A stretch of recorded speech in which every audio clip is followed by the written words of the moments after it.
Do cheap cars still exist? Shit boxes, have you? In a post-pandemic era and wars with countries that have oil and uncontrollable trade tariffs in the automotive sector, are the days of sub $3,000 shit boxes a thing of the past? In today's video, we're going to try and prove whether or not that's the case. Let's get to it.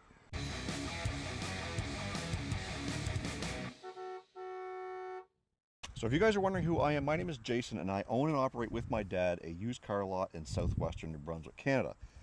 We occasionally get people who call us up and say, do you buy cars? Well, of course we do. That's our business. We buy them and then we fix them up and we sell them. And sometimes we see stuff that comes in that is, well, a shit box. So we have to determine whether or not the price we pay is equal to, greater to, or less than the value of the car minus all the repairs that need to take place. Here's a perfect example. This is a 2011 Hyundai Elantra Touring GLS model, but it's got a few problems too. And being a 2011, it's probably going to be rusty. Because as we know from this video right here, I bought a $200 shit box that needed about $1,200 or $1,500 worth of work. Because the mechanics of a vehicle can be fixed, but when it comes to rust, we got to look at structure versus cosmetics.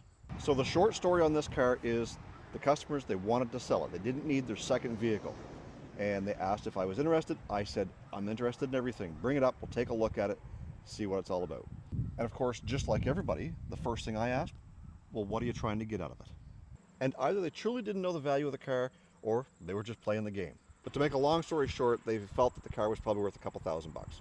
And I don't think they were too far off. So the first thing I do is I pull up one of my resources to give me a quick estimate on what we feel this thing is worth. And I find that these things are worth anywhere from scrap value, if they're in rough condition, all the way up to $3,000 wholesale, meaning what dealers pay. So now that we've got a ballpark, this is when we go out and we start looking at the vehicle. So a few of the things that I look for when buying a used car is I verify the price. I then check the condition. I'll also look at cosmetics and everything around the vehicle. And then we check mechanical to see if this thing's going to pass inspection. So let's take a walk around of this 2011 Hyundai Elantra Touring GLS with 292,000 kilometers. There's your mileage for the US, folks. At first glance, it actually doesn't look terrible. Other than the fact it's got rusty steel wheels on it, not much to complain about. There is a little bit of rust down here on that seam, which seems a little bit concerning. But the rocker panels themselves look pretty good, which is not generally the case in southern New Brunswick or in the Rust Belt for anything that's 15 years old. And back here, again, a little bit of rust bubbling on the fender there, and it looks like they got a little too close to something on that body line, so that's kind of dented in there a little bit. We walk around here, a little bit of a rust blister there, a little bit starting in there, a little chip there, no big deal. The rear window wiper, classic example of a wiper that doesn't work. This thing here is not moving and it's stuck in the vertical position when it's resting. It should be either over here or over here. A few more cosmetics on this back corner. A little scrape there on the plastic. Nothing too serious. We got a chip there, some scuffs, a little bit of a break there. Again, no big deal. It's 15 years old after all. We come over to this side. These rockers look really good over here. Same little bit of rust starting down in the seam here. We walk around to the front. No major damage here. This rubber piece is a sure sign that this car has been undercoated. I'll tell you why. Because the undercoating will loosen up the rubber and make it spongy and pliable. And it starts sticking out in places like that, around your door gaps. This car's probably been undercoated. And we look at the windshield, we don't see any visible chips or cracks. Well, wait a minute. There's a chip right there. Wipers. That one's all right. That one doesn't even have a blade on it. Gonna have to deal with that. Got a sunroof. And back over here, it's got Continental tires, 195 65 15. And they got some pretty good tread. And I'm starting to see some signs of undercoating. Back tires look the same, feel the same. Doesn't feel like there's any irregular wear. Other two tires, same thing. So far on the outside, we got little bits of rust here and there. We got some cosmetic damage. We're missing hubcaps. But I am told that this vehicle comes with the original 17-inch aluminum wheels. Although the tires are beat on it, we'll take a look at those here in a minute. And there's the OEM aluminum wheels that came with this. And the tires, well, they are right to the wear bars on every single tire. So we'll have to fix that. So it did come with 2 keys and 2 remotes, so that's a bonus. Let's take a look inside the trunk. And it's got some trailer wiring, so it's got a small trailer harness on it. Got some rubber mats, which must have been a dealer add-on at some point in time when this thing was new. And I assume spare tire must be under here as well. Yep, spare tire, jack, everything's there. No rust on the floor down in there. Back here, we see signs of undercoating. It's been sprayed up and through here before. Someone's had this handle out, probably spraying inside the door. No rust. Same thing in around here, there's no rust. Hood struts are staying up. The vehicle overall inside seems fairly clean. No major stains up on the headliner. A couple of gouges in the plastic back there. It's expected for a car that's 15 years old. Driver's side, we've got some salt stains down on the floor mats. Those floor mats all look good. They were probably using the other ones. Power windows and locks. Verify the mileage, 292,371 kilometers. It is a 5-speed manual, and again, I like a manual, but it is a hard sell for a lot of people. Heated seats, air conditioning, we'll verify if that works. We've got the radio, satellite radio, it's got a CD player, we'll verify if that works as well. Sunroof, same thing. So let's get this thing started up, see if there's any noises under the hood, any exhaust or anything like that.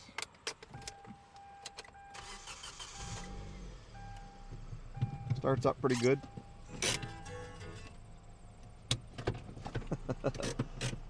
Park and brake doesn't seem to be doing anything, so we'll put it in neutral. We hopped out and it didn't roll backwards, so that's a start. It is running. I don't hear any exhaust noises coming out the back. And it sounds like a sewing machine. And to all you guys who are in the comments already shitting on these cars, look, in 2011 and back, this was when Hyundai and Kia were great cars. They were building them excellent. Almost no engine troubles, no major issues with them. Biggest thing around here was rust. And pre-engine seizing up. These cars never had that. A lot of your later models had it. These ones did not. Listen to it. 292,000. It didn't get that way on its own. It was well looked after. It's got a sticker for a timing belt. Says it was done at 101. So wow, we know that's overdue. Again, undercoating. This is what saves these cars. All up along the hood here. It's all swelling up the rubber like I mentioned before. AC Delco battery, probably not the original. Most batteries don't last 15 years. But yeah, nonetheless, everything sounds good here. Looks like a fairly new alternator not too long ago. And I hear that AC clutch kicking off and on. That's a good sign.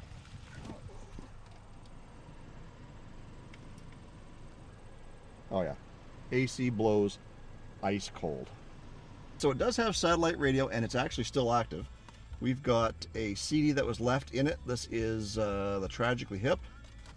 So we'll put that in. It takes it in no problem. No noises, no grinding. That works. Let's try the sunroof. It tilts. Closes. Slides open. So for me, it'll probably never get opened. Close that too. Now when I turn the heated seat button on, it did light up with 2 lights. There are 2 settings, high and low. And I can feel the heat coming from the seat. Bonus. Especially if this is going to be driven in the wintertime. So now that we've done the walk around, we've started up, we've listened, we've checked the interior, everything on the inside seems to be working. There's no check engine lights, there's no airbag lights, there's no TPMS lights, none of that stuff, no great big fancy screens. Like a car like this is right up my alley. Let's get it inside, check it over for inspection, because we already know a couple of things. One, emergency brake doesn't work. Two, it needs a wiper blade on this side. Three, the rear wiper doesn't work. And if it has it, it's got to work for inspection. Let's get it in the shop. We'll check it over for rust. We'll check it over mechanically for inspection and see what we're up against. So one thing to note is that when we're putting this thing up in the air, you guys may not have access to a hoist. But when I was putting this thing up in the air, I want to make sure that those rocker panels are solid before I start jacking on them. These do have jacking points or lift points. If it's rusty and you go up through the fenders, you got some troubles, and everything else probably doesn't matter. Can that stuff be fixed? Well, to an extent it can. This one so far is good. Let's get it up in the air. So now that's halfway up, it's a good time to give this thing a little wiggle. Front end's tight. No play in the ball joint.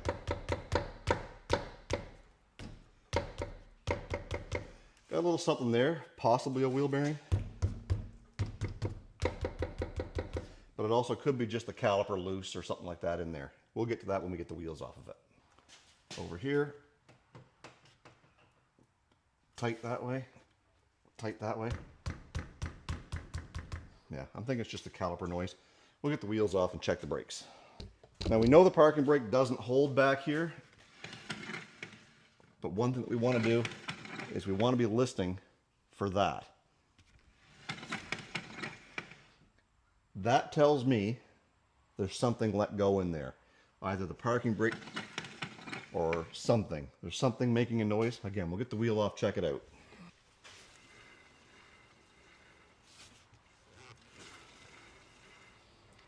Nothing to worry about over here.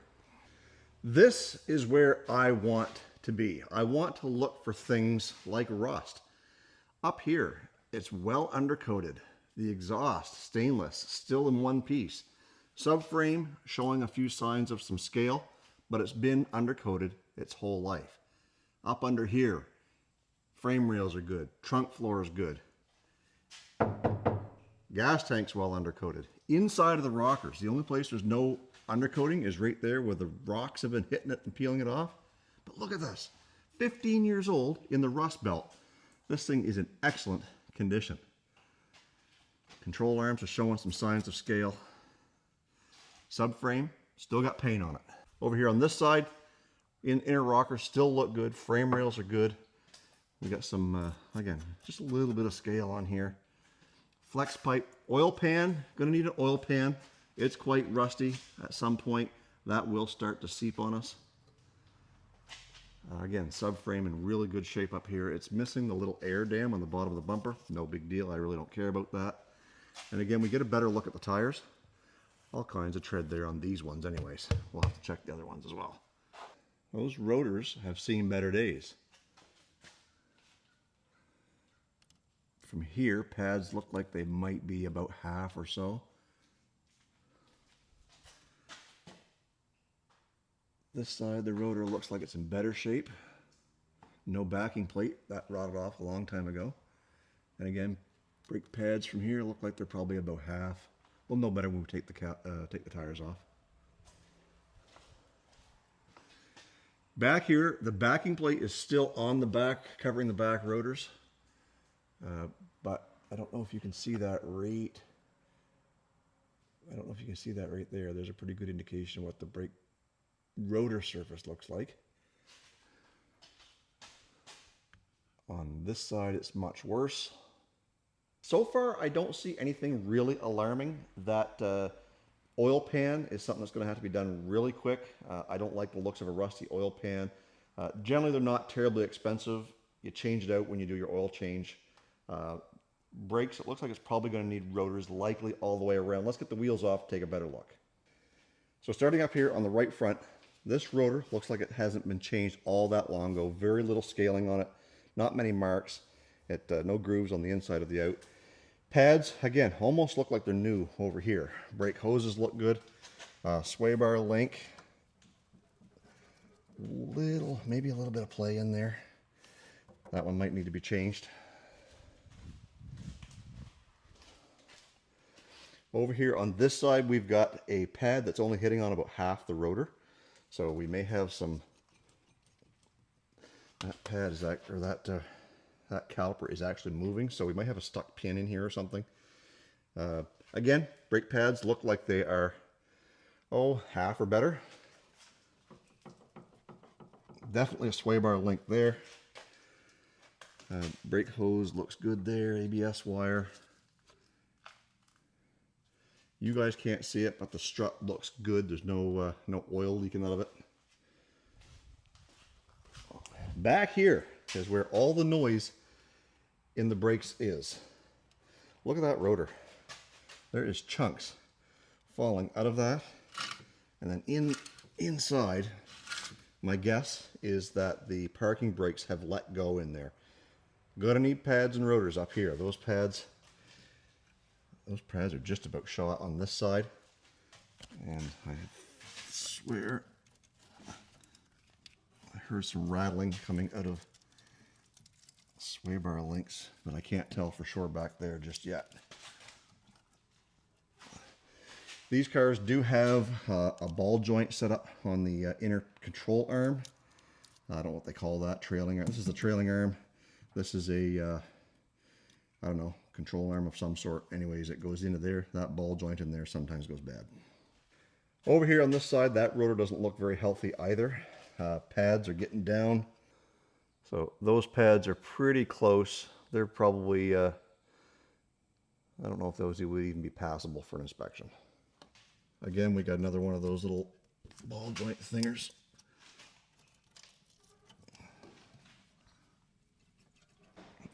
And I noticed when we come in the garage over here, I could hear a little bit of rattling. I'm guessing it's those sway bar links. We'll probably replace those anyway. Hoses, everything else looks good. Now, one thing we do know for sure, the parking brake cable is attached to the mechanism on the inside that comes through the floor here. One goes left, one goes right. Until we get this all tore apart, we're not going to know where the problem is, if the parking brake cables are still working, or if something has let go on the inside. That handle is very free. There's absolutely no pressure, no tension on it whatsoever. And then up here, our CV boots are intact. No grease is flinging out of them. Oh, spoke too soon. That CV boot is torn, and that one is in good shape there. So overall, this car doesn't seem too bad. 15 years old, 300,000 kilometers on it, needs some regular maintenance. So what I'm going to do now is I'm going to go tally up the problems that I know are wrong with this. Rear pads and rotors, sway bar links, parking brake hardware, possibly cables, an oil pan, a CV boot, front sway bar links. I'm going to put new rotors on it. I'll have pads on standby just in case, because there's a little tiny bit of thumping on this thing. We've got the timing belt and the components that belong there. We've got a windshield wiper on the front. No big deal, not very big expense there. And we've got a windshield wiper on the back. So I'm going to go tally all this stuff up, and I'll put a cost of just the parts, and then we'll take a look at the value of the car, less the cost of parts, and make the customer an offer. So I'm not sure how well this is going to come up on screen for you, but I've input everything that I need. Pads, rotors, CV axle, oil pan, timing kit with the water pump. We've also got sway bar links front and rear. We got a wiper motor in there. Parking brake pads or shoes and hardware. All of that with shipping is going to cost me $837.89, and that's with my $24 discount from my previous order. So we've checked over the car cosmetically. I'm happy with it. We checked over for its next inspection. Well, it's going to need some work, as we just went over. So when it comes down to trying to figure out a price on this thing, we know that they wanted to be around a couple of thousand. The book tells me I should probably be around $1,400. If I subtract the $837 from $1,400 on the work that needs to be done on this thing just to get it to pass inspection, even though it's a ship box, all that work needs to be done. That puts us at $563. That doesn't include my labor. Some will say your labor doesn't mean much if you're just buying it for yourself as a little ship box. If you're flipping it, yeah, you've got to account that your time is worth something. In this case, it really isn't. And if I didn't mention it before, this car is going to be my next winter beater. So I've got to spend, and these were all my costs, Rock Auto, plus a couple of cables from a local dealer. And I'm not hiding anything, folks. These are just random people that came into my dealership. If they were going to list this car for sale, I told them, I said, one thing you got to keep in mind is that in New Brunswick, the inspection sticker holds value.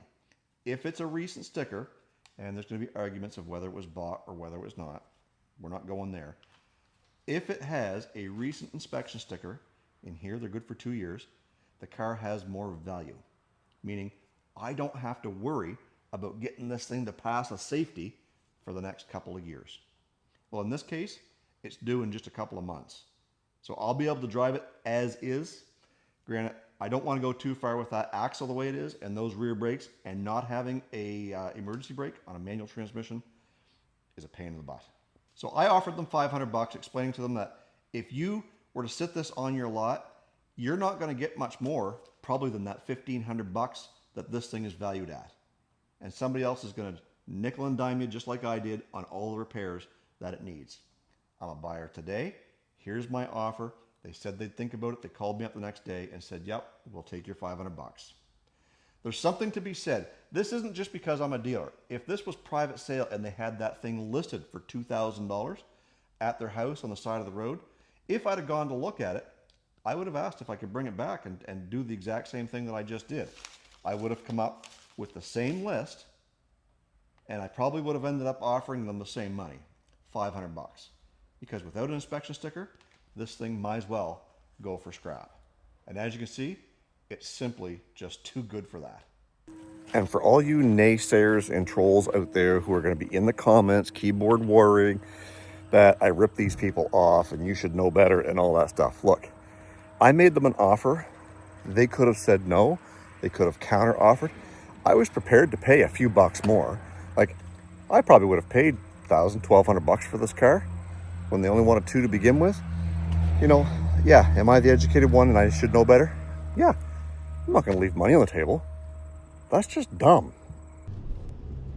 Now, as we conclude this video, one thing that I failed to mention in the cost of breaking things down on the repairs and stuff like that is winter tires. In southwestern New Brunswick, we're going to need winter tires. I cannot drive a car without them. So that's an extra expense that I didn't include in that breakdown.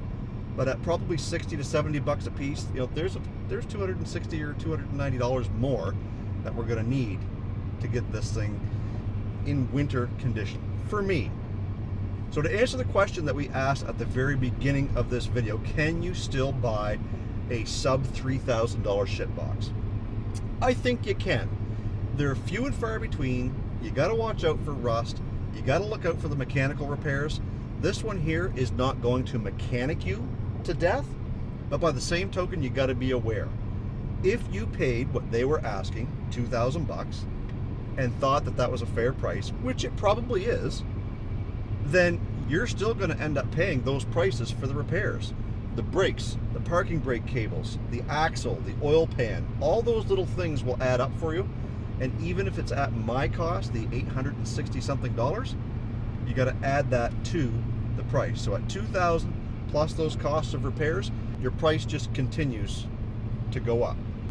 If anything, this video should help you look for things when buying a used car, kind of like the last video that I did. I'll leave that link right up here, where we kind of went over what to look for when buying a Crown Victoria. We do a lot of these types of videos. If you're not subscribed yet to Olde Carr Guy, I encourage you to hit that subscribe button. Make sure you're following us on all the social medias under the same name. Every day I'm posting Am I Right or Am I Right videos. Don't know what that is? Go check them out, because some of them are pretty hilarious. Some of them are controversial, but nonetheless, it's all entertaining. You want to support this channel by more ways than just watching these videos and being subscribed? Check out my merchandise store, which is the first link in the description box down below. You can buy hats, hoodies, t-shirts, beer koozies, stickers, you name it, on that site. It helps support things like, well, me being able to go out and buy a $500 shit box. So thank you guys for watching. Stay focused on the windshield, not the rear view mirror. I love you guys. God bless. We'll do it again in the next video. most of all, this car, the AC works, the cruise control works, there's no check engine lights. It's going to be a great little winter beater, not to mention the fact that it gets almost 40 miles per gallon. Nothing else I own gets that.